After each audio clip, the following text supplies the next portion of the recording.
J'ai vécu ce matin une expérience que j'ai envie de partager avec vous. En plus, je sors de 3 jours où je viens d'accompagner des adultes et voilà, où je leur ai beaucoup parlé de l'environnement, de la posture de l'adulte. Et en fait, cet exemple-là, enfin, cette expérience que j'ai vécue ce matin est vraiment parlant, donc j'ai envie de vous en parler.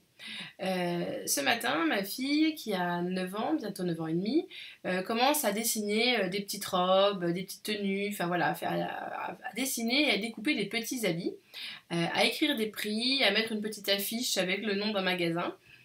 Et ma première réaction, voilà, ça a été de lui dire bon, allez, arrête de jouer, voilà, on se met au travail. Mais bon, finalement, j'étais occupée, donc je l'ai laissé un peu, voilà, je l'ai laissé faire. Et quand on avait fait les soldes il y a peu de temps, et en fait, elle a eu l'idée de mettre ses articles en solde. Donc, elle a écrit sa petite étiquette, vous voyez, en solde, moins 30%, moins 20%.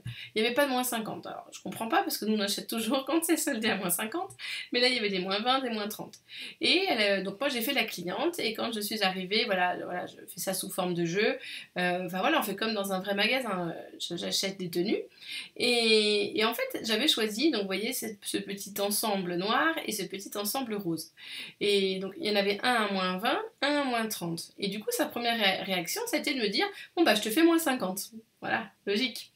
Et alors moi, ma première réaction, ça a été de lui dire, ah, tu sais, non, ça marchera pas. Puis après, je me suis tout de suite reprise et je me suis dit, bah non, il faut qu'elle le découvre par elle-même que ça marche pas.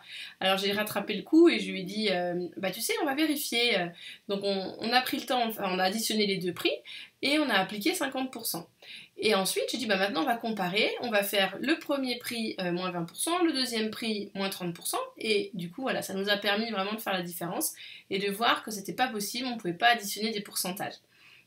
Donc finalement, par une situation où l'enfant joue, et ben finalement on a pu apprendre énormément de choses parce que c'est pareil, les pourcentages elle ne connaissait pas. Donc appliquer 20% de 40 euros, ben voilà, je l'ai un petit peu aidé, hein, je lui ai dit, tu sais, si ça coûtait 100 euros, on paierait 20 euros de moins. Sauf que là, ça coûte pas, ton produit il n'est pas à 100 euros, ton petit habit il n'est pas à 100 euros. Donc voilà, je l'ai un petit peu aidé pour le premier. Et après, en fait, très rapidement, elle a compris, voilà, elle a compris comment faire. Mais donc j'avais envie de partager cet exemple avec vous parce qu'en partant d'une situation de jeu inventée par l'enfant, qui lui plaît, où l'enfant est enthousiaste, et ben on a pu apprendre les pourcentages.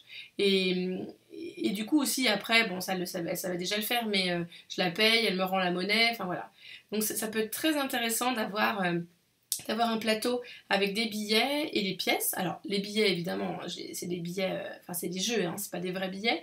Par contre, pour les pièces, je mets des vraies pièces. Voilà. Et les enfants sont toujours très étonnés quand ils arrivent dans la pièce des ateliers. Oh, mais c'est des vraies pièces. Bah oui, c'est la vraie vie, quoi. Même si on fait ça sous forme de jeu, voilà, autant mettre des vraies pièces. Mais du coup, avec un plateau comme celui-ci, ou alors moi j'ai mis des petits, comment on appelle ça? Des petites boîtes miniatures hein, d'aliments, en fait. Hein, voilà. Donc ils aiment bien faire comme si on était au supermarché. Mais là, vous voyez, cette fois-ci, elle s'est inventé son propre jeu, comme si elle vendait des habits.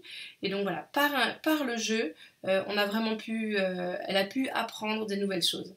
Donc ça, je trouve que c'est vraiment un bel exemple qui illustre parfaitement la pédagogie Montessori, puisque dans cette pédagogie, dans la classe 6-12, enfin puis même pendant la classe 3-6, mais on laisse cette liberté à l'enfant.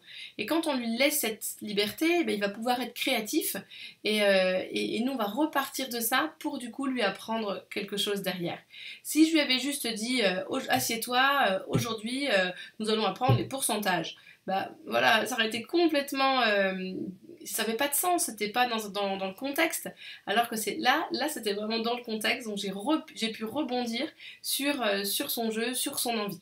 Donc voilà, j'avais vraiment envie de vous partager cet exemple et bah, si vous avez vous aussi envie de réagir, enfin, si vous avez envie de réagir, n'hésitez pas dans les commentaires. Si jamais vous avez vécu des situations similaires ou si vous avez des questions à me poser, n'hésitez pas.